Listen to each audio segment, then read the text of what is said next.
kabayan, no, yung binabaha. Yan, no. Buti ngayon wala nang ano, wala nang tubig. Yan. Mag-update tayo ulit ng Quirino Avenue, Quirino Avenue Interchange.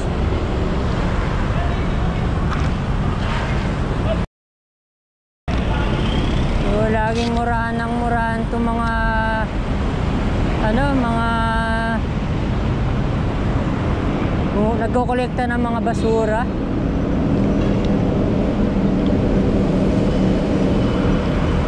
Parang lagi mga galit yung mga sa ano, mga kabayan, mga nangongolekta ng basura. Palaging parang nag-aaway. Dapat mataasan din ang sweldo ng mga ganon, ano. Yan. Ito na, oh, yung Plaza Azul. Yan. Litaw na. Gumaganda na, oh. Yan na, oh. Ano kaya ang redevelopment na gagawin dito? Mataniman kaya ng mga puno, mga halaman.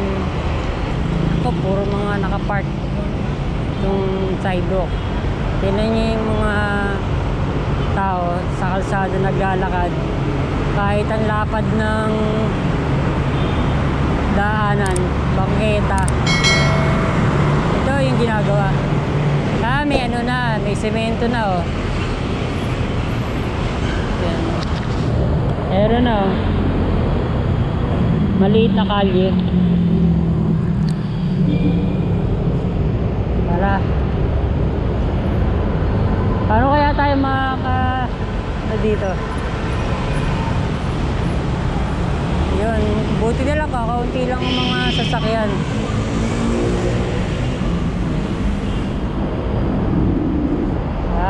Dito madumi pa, oh. Pero nawala na yung mga concrete barriers. Oh, ang dahil mga gumagalang mga ano dito. Kasi ito pak.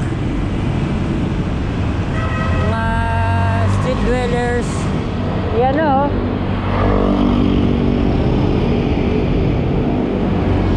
Parang hindi na nagagamit yung ano dun, ah, footbridge. Yan na.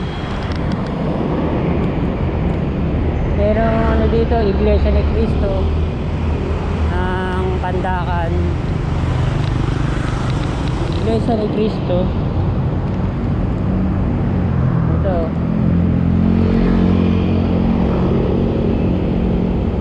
Oh, napakaraming ano dati dyan, mga tambak. Ayan na. Dapat pala dun tayo sa kabila. Kabayan, ang laking lote nito sa ilalim ng Skyway. Bukod pa sa Plaza Azul. Ito yung pinaka Plaza Azul. Puro lupa pa lang.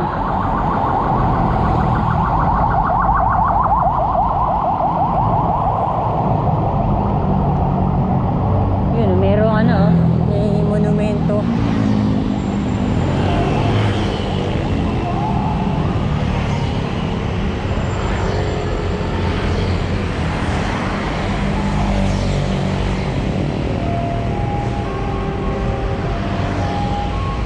Hanap lang tayo ng mapag-parkingan.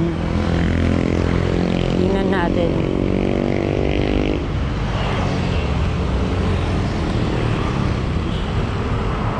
Yun sa Uni Oil. Ang diesel 57.60.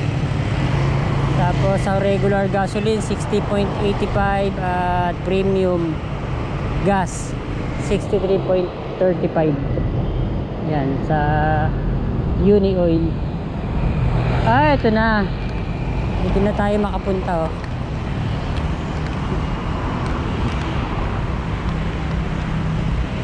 Walang gumagawa ngayon dahil holiday na. Pasko na bukas. Eto, oh.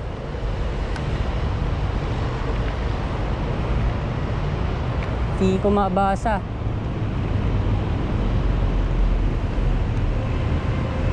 Yan ang Skyway, mga kabayan. Galing ng Paco Santa Mesa Road. Yan, papunta dito sa Quirino Avenue. Tingnan natin kung ano yung pangalan nito. Luma na to. Maria Paz Mendoza Guason, 1884 to 1987 o 67. Ano kaya to? I-rehabilitate din.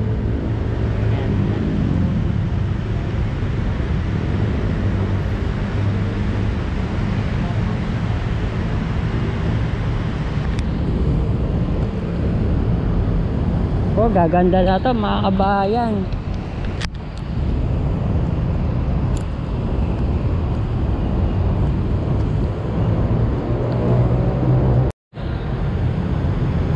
Wala ako nakitang tarpaulin kung paano redevelopment ang gagawin dito.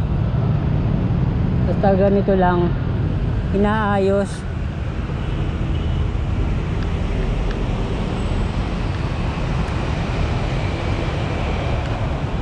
Tara, doon na tayo sa Quirino Avenue Interchange.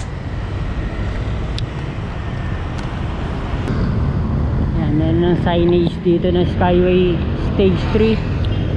Keep left.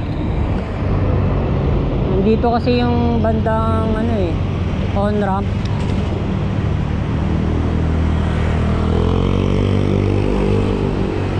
Update natin ang Estero de Pandacan. Yun, no? Pag mga naghahakot yung mga basurero, truck ng basura, yung mga naiiwang mga basura ng mga kabayan, kumakalat sa kalsada.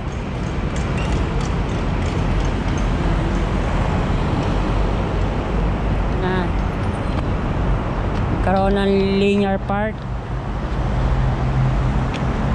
Ano na kaya dito? Parang tumigil ang proyekto dito. Yan.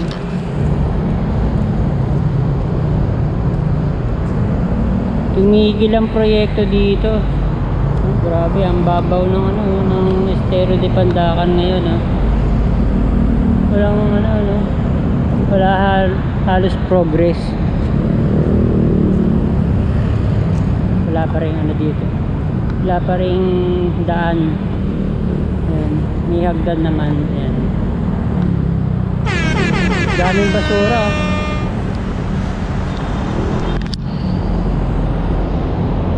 Nakikita nyo, no, mga kabayan, ano.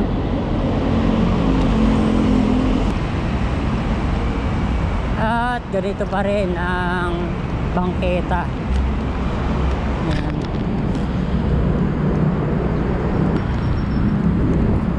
Dito, nag-ano rin dito, nagtutubig. Lagos Nilad. May natutulog pa, oh. Ayan, dami pang kailangan ano, tanggalin, no? May mga basura din, concrete barriers.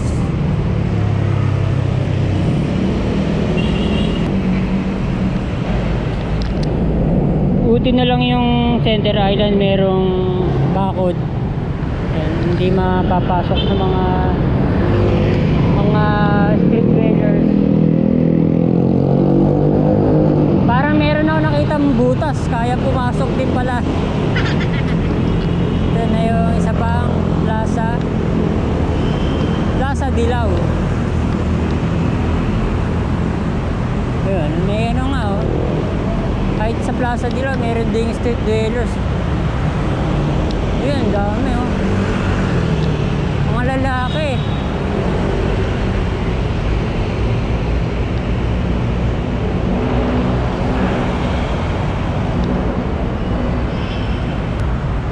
Dito na ano na Naalinis na. Wala na yung mga concrete barriers. Mga luma yun eh. Tapos may mga natutulog, street dwellers. Ang daming mga basura. Minsan malinis, minsan madumi.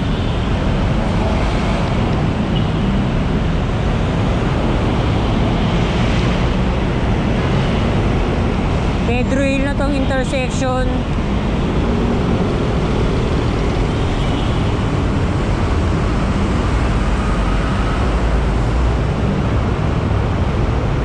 Ayan. Ini sa Pari.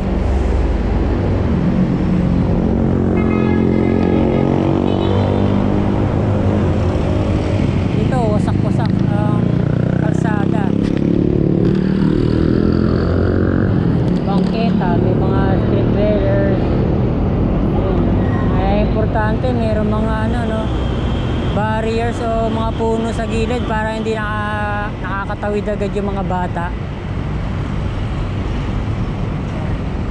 Mayroon toll booth dun. Osmeña highway na doon. Yung mga nangangariling ng mga bata. Namamasko. Ano kaya? Ayan. Daming mga namamalimos.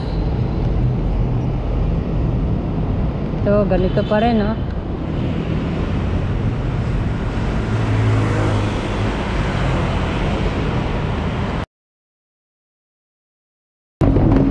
Ano kaya to eh? SMC pa kaya mag-aayos ng mga Center Island, Bangketa? O local government na? O DPWH? Diba ganyan mga kabayan? Pag may ginawang skyway yung ilalim, hindi na naaayos. Ito na, Estero de Paco. Banda dun maganda na, pero dito hindi pa. Ang dami pang kailangan ayusin.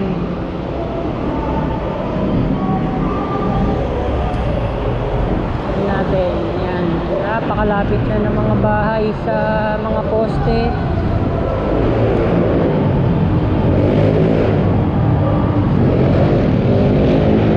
Parking.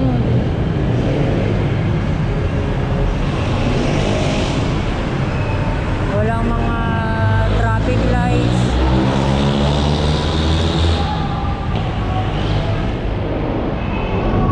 MMDA sana, no? DPWH, DOTR.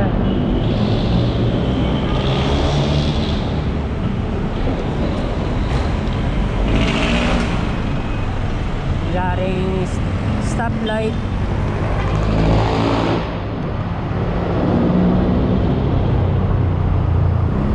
Kayang to, kayang bahayan niya, no? Mababa lang yung fence, saka manipis lang.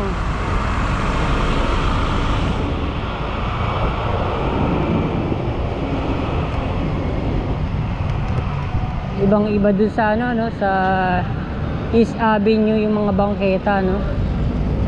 Layo. Na. Gawa na yung mga dumadaan, no? Tapos na ang paggawa na.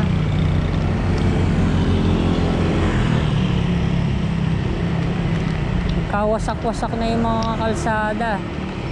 Ito na, oh, toll booth.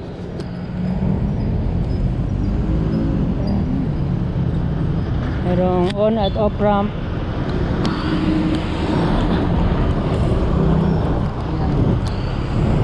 Merong U-turn slot sa F. Benitez Street. Tuloy na natin hanggang dun sa Top Avenue. nalusaw na yung asfalto. Yun, wala nang puno sa Center Island.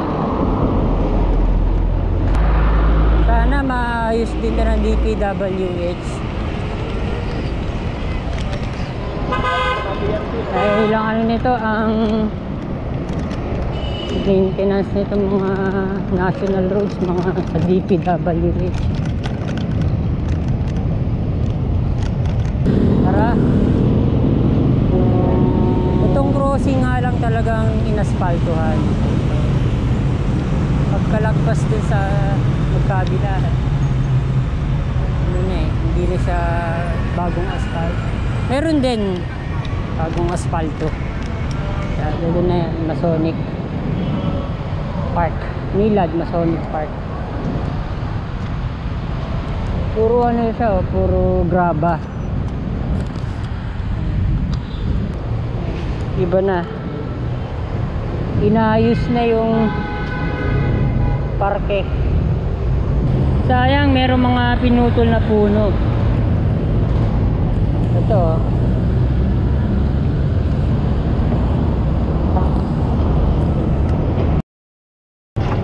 na, bumalik tayo ng F. Benitez Street. Ito yung merong U-turn slot. Yun, jeep, toll booth.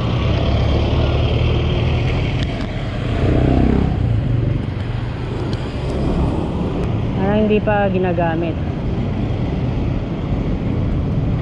Pero dito meron nang dumadaan. Meron nang dumadaan dito.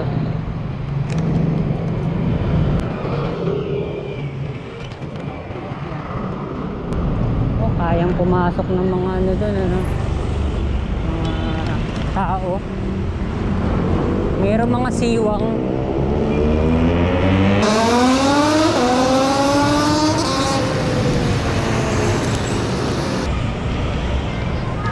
Ayun, ang daming mga namamasko.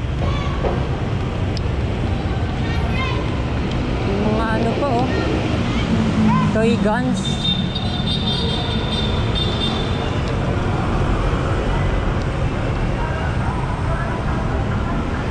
Yun, meron ng ano, vandal graffiti.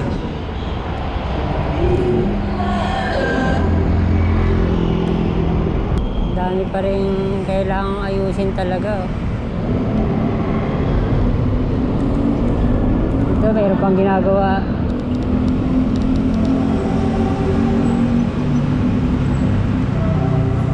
Ganito pa rin halos pala, oh.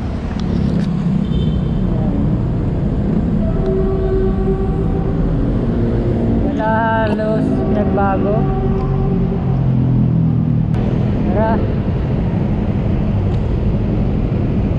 Sobra na yung mga motor.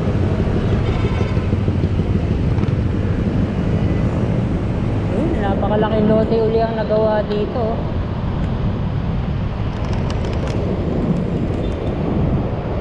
Wow, grabe. Yun yung safari. Ang daming mga ano, mga nakasampay na damit. Wala na yung harang. Ito na uli, oh, Pedro Hill Street na. Yan, maraming salamat po ulit sa pagsama. Kung hindi pa po kayo nakapag-subscribe, mag-subscribe na po kayo. Dumaan tayo sa bike trail. Thank you for watching ulit.